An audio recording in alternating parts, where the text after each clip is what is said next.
45 पर नहीं बना होगा। फॉर्म 45 पे जो भारी मार्जिन है वो आवाम ने पीटीआई को ही दिया होगा। तो ये वही हुआ है जिससे पहले हुआ फॉर्म 45 और फॉर्म 47। अभी फिलहाल जो चल रहा है यहाँ पे लोग तो घरों से निकलते हैं, वोट भी देते हैं, मगर जो पहले से फॉर्म तैयार हुए हैं उनको शर्म आनी चाहिए। लोगों के मैंडेट पर आप इसका डाका डालते हैं, लोगों का हक छीनते हैं, फिर आप कहते हैं नफरतें बढ़ रही हैं। तो इस तरह मोहब्बतें तो नहीं बढ़ रही। गंडापुर ने उन सहाफ़ियों के नाम ले लिए हैं जिनके हवाले से बार बार मुतालबा किया जा रहा है। आप समझते हैं कि वो सहाफ़ी जो हैं वो जानिबदार हैं जिन पर गंडापुर साहब इल्ज़ाम लगा रहे हैं? नहीं, बिल्कुल ठीक किया उन्होंने नाम लिया। अगर आप जर्नलिस्ट होकर बैठ के टीवी पे बोल सकते हैं कि जी ये तो ख़त्म शुद्ध हो गई और पार्टी क्रॉस लग गया, कांटा लग गया, राजी ऐसा चैन लिख रहा है। अभी मैं देख रही थी वो दो लोग बैठे आपस में बात करते कि जी इनको ऐसी मार पड़ने लगी है, डंडा चलने लगा है, इन पे ये होने लगा है।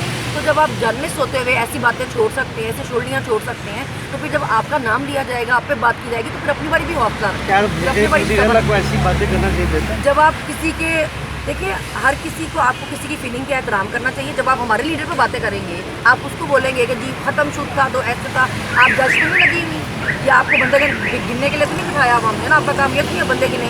अगर आप बैठ के यही बातें करेंगे लिखना कोई नहीं, जलसे में इतने बंदे थे इतने बंदे नहीं, तो जब आपको जवाब मिलेगा उसके बाद फिर आप साफ़ी ना बन जाए, फिर आप बायस ही रहें जिसका आप पहले रहते हैं। जिस तरह सीबीआई पर कुछ साफ़ी हद से ज़्यादा तनकीद करते हैं, इसी तरह नून लीग और पीपल्स पार्टी के साथ भी होता है और इमरान खान की हद से ज़्यादा हिमायत भी की जाती है। आप उन जर्नलिस्टों को भी इसी तरह समझते हैं कि वो भी बायस हैं या उनको भी समझते हैं? देखिए, वो अपनी हर बंदे की एक ज़ाती ओपिनियन थी ना, लेकिन अगर मैं उसको क्रिटिसाइज़ करना शुरू कर दूँ कि भी आप क्योंकि हमें नून लीग को सपोर्ट करते हैं तो इसलिए आप पीटीआई या पीपल्स आप पीटीआई को सपोर्ट करते हैं, इसलिए ठीक है। मैं आपसे ये बात कर रही हूँ कि जब आप बार बार किसी को टारगेट करेंगे तो किसी बार आपको जवाब भी मिलेगा, फिर आप जवाब सुनने के लिए भी तैयार है ना, फिर आप उसका भी हौसला रखें।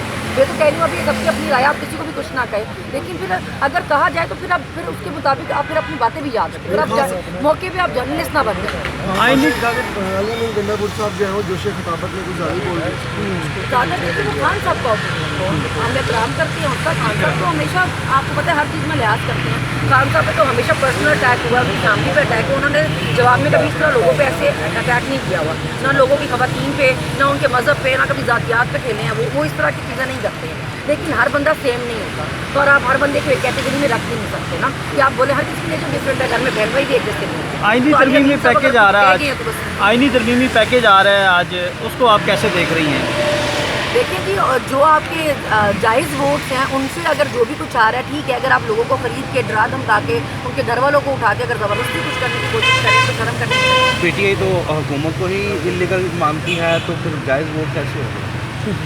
मैं अपनी बात नहीं करी, मैं उनकी बात करी कि जो आपके अपने ज़ाती वोट हैं वो भी लोगों के मैंडेट से आए हुए नहीं है। लेकिन अगर आपने ये कोई करानी भी है तरमीम तो अपने वोटों से कराएं। मज़ीद जो दूसरे वोट है तो वो ना करें कि आप उनको खरीद रहे हैं या डरा रहे हैं। अभी सब लोग बता रहे हैं कि अभी लोगों के घरों की माएँ बहन अगवा होना शुरू हो गई। पहले तो मर्द अगवा होते थे, अभी माँ बेटियाँ अगवा। 22 सितंबर के जलसे में क्या करेंगे, क्या चेंज हो गई, 21 हो गई। वो 21 कर पाएंगे क्या? उसमें देखते हैं क्या लाया क्या होगा। देखिए, अभी तो सारी लीडरशिप जो है अभी तो वो अरेस्ट हुई हुई है। पहले वो निकलेगी अपने जमानतें लेके, तो फिर उसके बाद वो प्लान करेगी या हिकमत अमली बनाएगी, कोई दिखेगी। उससे पहले तो अभी मैं क्या कह सकती हूँ कि क्या होगा क्या। थैंक यू, शुक्रिया। 2-4 औरतों के कहने पे ये सब किया और मैं मतलब उनकी वीडियोस लेके भी मैं चला गया जी, इंस्टिगेट हो गए। तो जब उन्होंने किसी को टारगेट करना हो तो ये कहीं ना कहीं इसको बंदा बरामद करके ले आते हैं, जिसको अचानक याद आ जाता है कि जी मैंने इनके कहने पे ये सब कुछ किया। तो ये हमारे साथ फलक जब गिरफ्तार करने की तैयारियां हो रही हैं तो क्या किस तरह मतलब इसको बचा पाएंगे? मसला ये है कि वो तो मुझे नहीं पता उसका क्या है क्या नहीं, वो देख लेते हैं। अभी हम कोर्ट में करने लगे हैं कि आप बताएं और किस किस केसेस में और ऐसे अचानक आप गवाह निकाल के लेकर आएंगे कि अभी आपका क्या भरोसा, कल को आप कहते हैं फलक ने ये भी किया और फलक ने वो भी किया, फलक सारा कुछ ही कर रही है, पूरा पाकिस्तान ही चला रही है।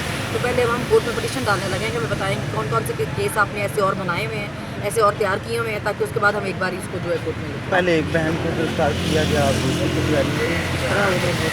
ये सारे सूरत हाल को कैसा देखते हैं? अब प्रॉब्लम ये है कि ये जो 2 खानदान मुसल्लत है ना हमारे सरों पे पता नहीं 40 सालों से, इनको ये बर्दाश्त ही नहीं है कि हमारे अलावा कोई और जो लोग हैं वो पॉलिटिक्स में आ सके। इनके मुताबिक ये जो सारी सियासत है या पाकिस्तान है वो इनकी ज़ाती जागीर है, इनके घर की कोई लौंडी है या इनके बाप और ये जो इनके ख़ानदान है, माँ बाप भाई बहन बेटे चाचा भतीजे, सिर्फ ये लोग आ सकते हैं। इसके अलावा अगर कोई मिडिल क्लास उठ के या कोई आम आदमी कोशिश करेगा तो हम उसको इस तरह करेंगे कि वो दोबारा कभी सोचे ही ना और आम लोग कभी सोचे ही ना इस तरफ आने के बारे में। हम उनको ऐसे निशानेबरत बनाएं कि हम ये लिखें यहाँ पे कि जी जो सिर्फ जिसका बाप वज़ीर आज़म है सिर्फ वही पॉलिटिक्स कर सकती है, अगर नहीं करेंगे तो हम पूरा ख़ानदान इस तरह खवार कराएं। रहीम यार खान में कल पीटी